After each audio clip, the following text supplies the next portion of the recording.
Ah, la van life au Québec à temps plein. Ah,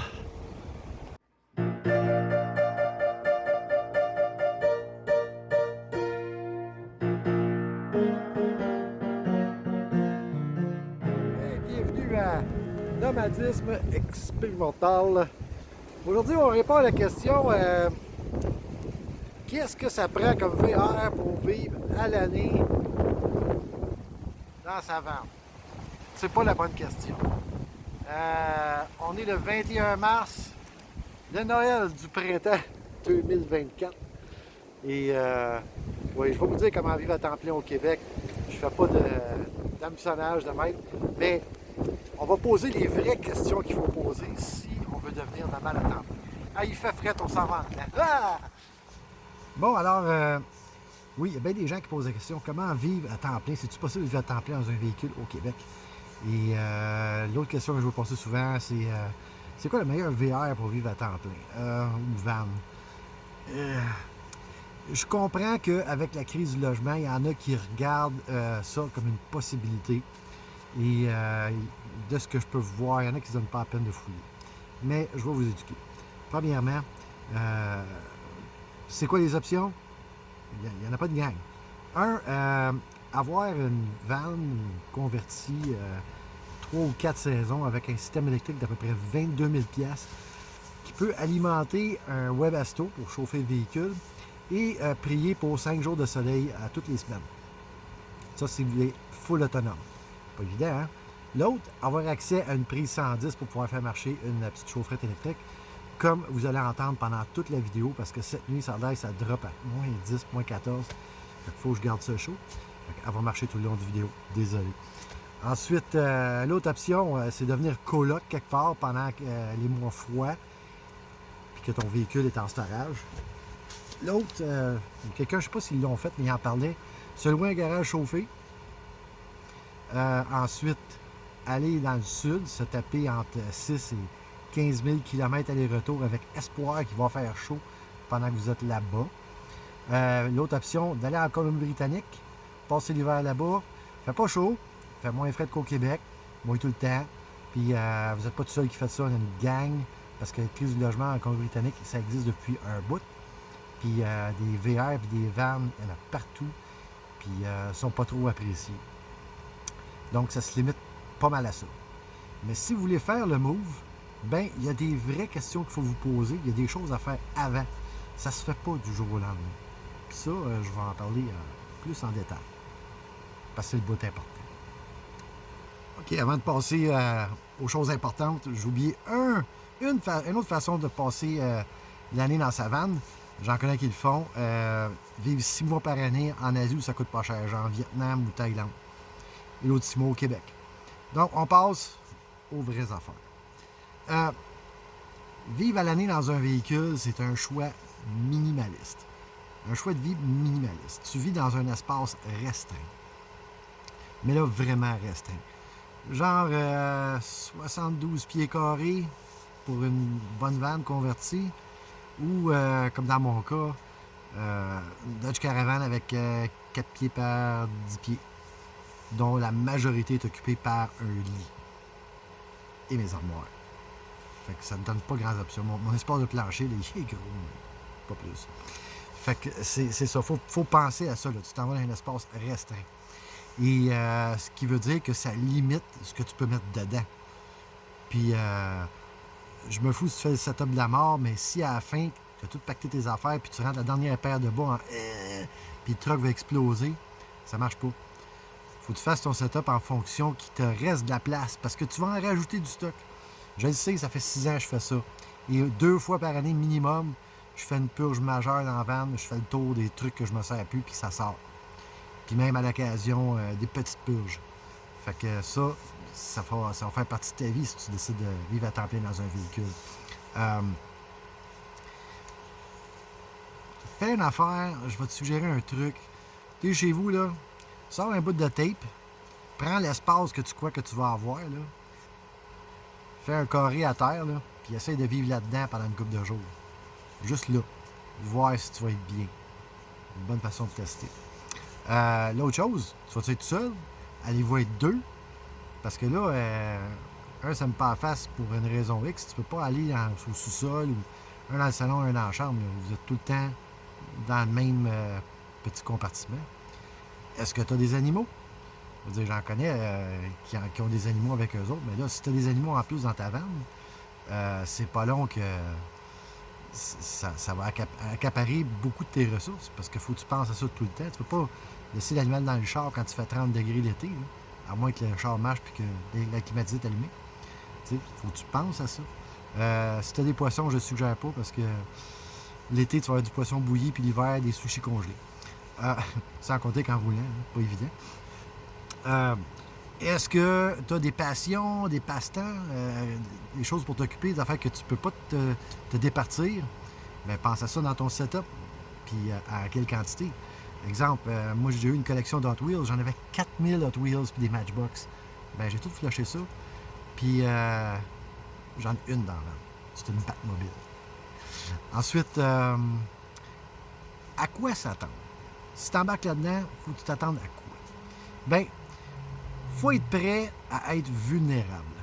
Parce que tu n'es plus entre quatre murs. C'est pas comme tu peux barrer à la porte, tu as une grosse maison autour de toi ou un bloc appartement, peu importe. Non, non, non. Dans une boîte de tôle, puis ce qui se passe dehors entre toi, puis qu'est-ce qui se passe dehors, là, ça ferait épais de main. Fait qu'il faut être prêt à être vulnérable. C'est sûr qu'il y a des choses à faire pour pas se mettre à risque, là, mais je veux dire, ça, c'est un autre vidéo. Mais il faut être prêt à ça. Puis, vu que tu es dans une boîte de métal de même, oublie pas qu'il y a beaucoup de ton temps qui va être passé à l'extérieur. Parce que, tu sais, on s'entend, dans une Dodge Caravan, là, ça fait 3 jours en ligne qui bouille et que j'ai rien à faire. Je vais m'emmerder, fait qu'il faut que je fasse d'autres choses. Donc, tu es exposé aux éléments constamment. La météo, là, c'est plus quelque chose que tu regardes. Ah, on fait quoi en fin de semaine? Non, non, tu regardes ça tous les jours. Tu sais, comme j'ai checké pour cette nuit, là, parce qu'il va faire genre moins 10, moins 14. Il faut que je sois préparé pour ça.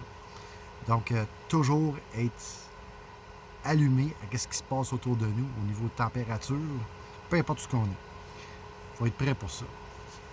Ensuite, là, c'est pas comme être chez vous que tout apparaît comme par magie à travers les murs. L'électricité, l'eau, toutes ces affaires-là qui arrivent de nulle part et que tu as accès de façon infinie, comme ça, ben dans un véhicule, c'est pas pareil. Il faut que tu gères tout. Il faut que tu gères ton électricité, comment tu consommes, combien il en rentre, faut-tu en avoir assez. Il faut que tu gères tes aliments. Si tu as un frigo qui est relié intimement à ton système électrique, faut-tu en avoir assez. Y a-t-il une canicule qui s'en vient? Le char va être parké au gros soleil, puis as-tu de la bouffe, vas-tu la perdre? Parce que tu n'as pas une tonne de place pour la bouffe. L'épicerie, tu as fait souvent maudit. Il faut penser à ça. Gérer ton eau. L'eau propre, l'eau grise, l'eau noire. Es-tu prête à faire pipi dans un contenant plastique? Faire caca dans le... Non. Personnellement, numéro 2, dans un petit véhicule ou un VR, le moins possible. En cas d'urgence seulement. Tu as beau faire ce que tu veux, mais tu fais les numéros 2 régulièrement dans ton véhicule, là, ben, ça va rester. À moins que tu aies une tank externe où ça s'en va. Si tu as une petite toilette portative, que ça soit bien salé, que ça soit vidé souvent. Moi, je m'organise pour trouver les toilettes publiques le plus souvent possible, puis je time mon affaire. Je suis chanceux, je suis timé. Je suis pas mal régulier. Ça aide. Les déchets. Les déchets, c'est pas quand tu peux prendre le gros sac à vidange, puis le mettre dehors, puis on le met au bord du chemin. Non, non. Tous tes déchets que tu génères, là, mais il faut que tu en disposes à un moment donné. Puis ça arrive assez vite, mais vraiment vite. Fait que pense à ça. Ensuite, l'autre affaire qu'il faut que tu prennes en considération, c'est ton réseau externe. On parle de réseau externe au niveau de ressources, que ce soit de la famille ou des amis. Parce que souvent, à la minute que tu embarques là-dedans, ah, n'importe quand, viens prendre une douche, viens laver ton linge, puis tout. Puis c'est cool, mais il ne faut pas que tu en abuses. Tout ce que tu vas avoir accès comme ressources externes qu'on t'offre gratuitement, abuse pas de ça. Parce qu'à un moment donné, les gens vont être trop gênés pour te le dire, puis peut-être qu'ils ne seront pas comme, hey, t'as fait le choix, vis avec, genre d'affaires. Fait qu'il faut être autonome le plus possible. Donc, abonnement à un gym pour les douches, la buanderie, puis buanderie, ça, c'est pas comme à la maison, tu peux faire un lavage tous les jours. Là. Non. C'est un chiard, là, à la buanderie. Là. Fait que, là, un exemple, comment que je me débrouille avec ça. Ben, donner une idée qu'est-ce que j'ai comme linge. Là. J'ai 4 paires de pantalons, j'ai à peu près 10 t-shirts, 15 paires de bobettes et 10 paires de bas. Fait que je peux me débrouiller pendant 15 jours sans problème. J'ai pas 4 manteaux, ouais, j'ai 2 kilts. Ben, oui, c'est ça. Et, mais tu sais, c'est ça. Quand tu as une passion, tu fais la place pour ces choses-là. Donc, fait qu'il faut vraiment que tu gères ton stock. T'en as-tu vraiment besoin? Sauf que tu penses à ça constamment. Côté véhicule, est-ce que tu connais un bon mécanicien ou des bons mécaniciens si tu es moindrement mobile? Ça te prend absolument une carte CAA. Ça, là, c'est un no-brainer. Tu n'as pas de carte CAA, tu cours après le trou. Ça te prend ça absolument. Et l'entretien préventif, tu sais, quand tu es à la maison, puis le char, il est dû pour son changement d'huile depuis 2 semaines. Ah, ça peut attendre, j'ai d'autres dépenses, blablabla. Mais là, l'entretien préventif de ton véhicule, tu n'as pas le choix, c'est ta maison. Moi, l'affaire qui m'écoeure le plus, là, c'est que je me retrouve avec le char en panne puis que je le perds pendant une semaine parce qu'il y a un gros problème, que j'ai pas fait l'entretien préventif qui a été provoqué par ça. Fait que ton entretien préventif, tu peux pas être cheap là-dessus. Faut que tu en mettes de l'argent. D'ailleurs, si on pense que vivre dans un véhicule, c'est pas cher, ça coûte rien. Tu sais, le gym, la buanderie, là, ça représente entre 700 et 800 pièces par année. Puis l'entretien du véhicule régulier, un changement d'huile, c'est pas loin de 200 pièces. Tout dépendant du millage que tu fais, même si tu n'en fais pas, comme moi, j'en fais au moins 2 fois par année. Puis à toutes les fois, il y a quelque chose à gosser après quand tu rentres le changement d'huile parce qu'on demande de checker, l'entretien préventif. Fait qu'il faut que tu aies un budget pour ça. Puis, ça te prend un budget aussi pour aller à l'hôtel. Tu peux tomber malade. Tu peux, comme je disais, perdre ton char pendant une semaine pour raison X, Y, Z. Faut que tu aies un budget pour ça. Ou full canicule, tu n'es vraiment plus capable, puis ça te prend un bon 2 jours pour t'en remettre. Va te louer un hôtel à la clim pendant 2 jours, ça te fait du bien. Ça te prend un budget pour ça. Fait que c'est pas cheap, c'est pas gratos vivre à l'année dans un véhicule. Ensuite, l'autre affaire que personne ne pense, c'est qu'est-ce que tu fais de ton temps? Parce que, surtout si tu es tout seul, même à 2, à un moment donné, tu fais quoi? Comment tu... OK, oui, si tu as une passion puis tout, là, soudainement, tu as du temps parce que même si tu travailles encore, oui, parce que travailler, c'est bien le fun parce que ça agrandit ton réseau social, tu vois du monde, tu fais de quoi, tu passes le temps. Une des raisons majeures pourquoi je travaille et que je travaille où je travaille présentement, parce que c'est une maudite belle place pour travailler, c'est du monde super le fun avec des bons boss puis tout. Sans ça, ben, je resterais pas. Un des avantages d'être nomade, c'est que si ça marche pas dans la ville du côté, tu peux aller travailler n'importe où au Canada. I mean, anywhere. C'est vraiment cool, ça. Tu peux changer de place. Là, présentement, moi, ben, je suis à Québec, je suis bien. Ben, c'est ici que ça se passe. C'est pas parce que tu es nomade qu'il faut que tu roules tout le temps. Ensuite, c'est pas pour tout le monde. Mais vraiment pas pour tout le monde. Donc, souvent, je vais suggérer aux gens qui veulent se lancer là-dedans, qui en rêvent, qui ont vu Instagram, puis des vidéos YouTube. Fais des tests. Premier test. Peu importe le véhicule que tu as, organise-toi pour dormir dedans, dans ton entrée une nuit, voir si tu aimes ça. Ensuite, t'aimes ça. Cool. Va dormir une nuit dans une rue quelque part. Éviter les rues avec des maisons unifamiliales, ça va être spoté tout de suite, puis là, qu'est-ce que tu fais là? Non.